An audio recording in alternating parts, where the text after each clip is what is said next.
Hello, my name is Miranda and welcome to my YouTube channel. Today I'm going to teach you how to make some plate warmers, and the reason for this is to practice your single crochet rib stitch over and over and practice getting those straight edges, having tension, and using 3 strands at a time. This is what this video is going to teach you how to do. It took me about an hour to make this, so set aside like an hour and a half if you are a beginner, but I'm going to teach you how to make a plate warmer and practice getting those straight edges, finishing off chain stitches, etc. So make sure you hit that subscribe button so you stay tuned for more videos and tutorials, and thank you for the support. Crafty Mama on all social media, and all of my patterns are available on my website if you want to check them out. Let's get to it.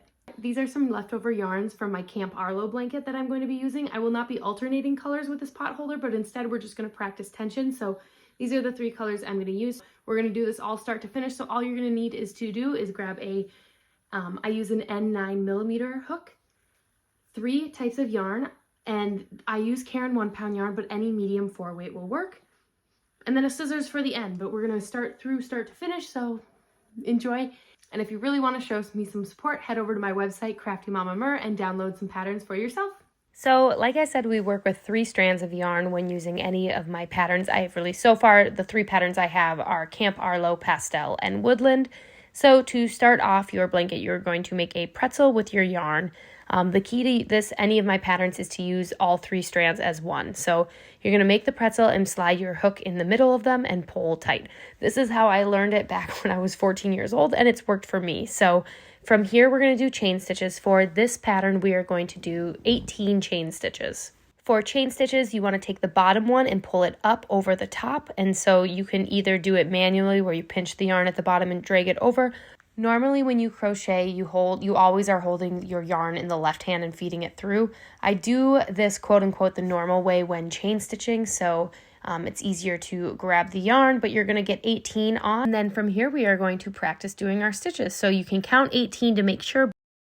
With this stitch, we're going to go into the top loop. So if you see that there's a loop on each top there, so you're going to go through and we're going to just do the single stitch. The last chain stitch that you did, you're not actually going to count that, so you're going to skip it and go into the next one. The reason why we do that is otherwise it would keep unraveling on you. So if you're having a problem with your project not starting, that's what you need to do. From here, we're going to add a single crochet into the top loop of every chain stitch that we just put on. To do a single crochet rib stitch, you are going to go in the back loop only, and so you need to remember to go under,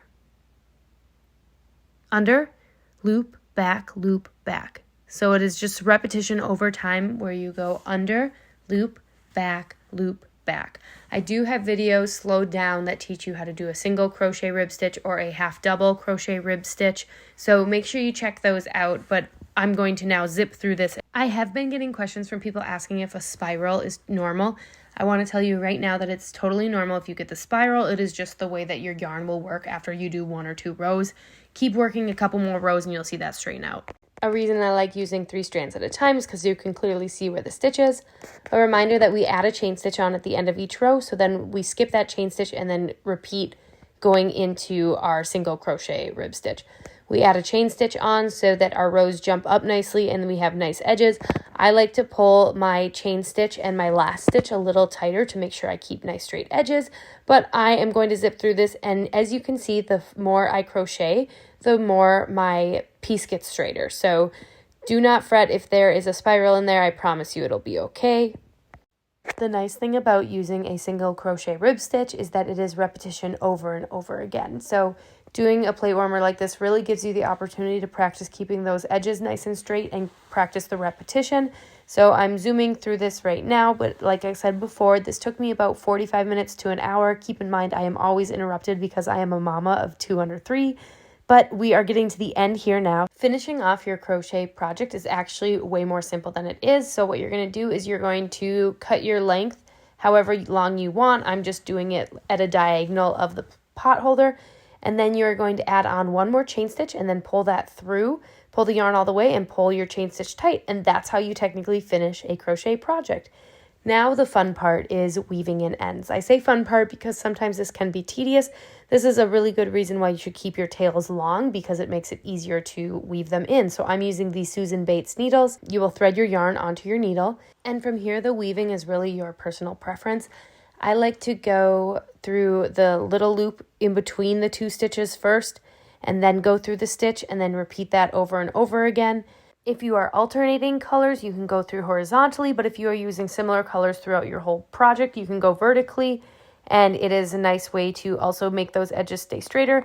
You want to make sure that you don't pull it so tight that you don't have any give there, because you don't want it to scrunch up on your end, but play around with weaving it in, and you weave it in to hide it. So like I said, I prefer to do one on the stitch, one in between the stitch, up and under like that, and then through the stitch again. So I will clean up the edges this way.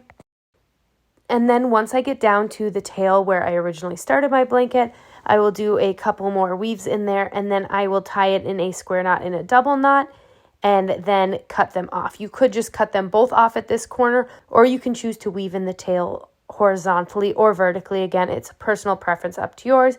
But the reason why we weave is just to hide our tail end. So whether you are alternating colors in the middle of your blanket because you ran out of yarn, or you are alternating colors on the side per one of my patterns, weaving in just helps bring your project to life and make it look better. Another thing with weaving is you can choose to alternate horizontal, vertical, and hide it through the stitches. So if you want to hide it that way, that is an option too. It's a great option when you do not alternate colors, but when you do alternate colors, you can still do it within the rows that you have similar colors of the stitch. So I will now cut the end right there, and it'll stay hidden within the blanket, but that is the end of it. I hope you found this helpful, and now you can take home your own plate warmer and prepare yourself to make your own blanket. Thank you again, and make sure you hit that subscribe button.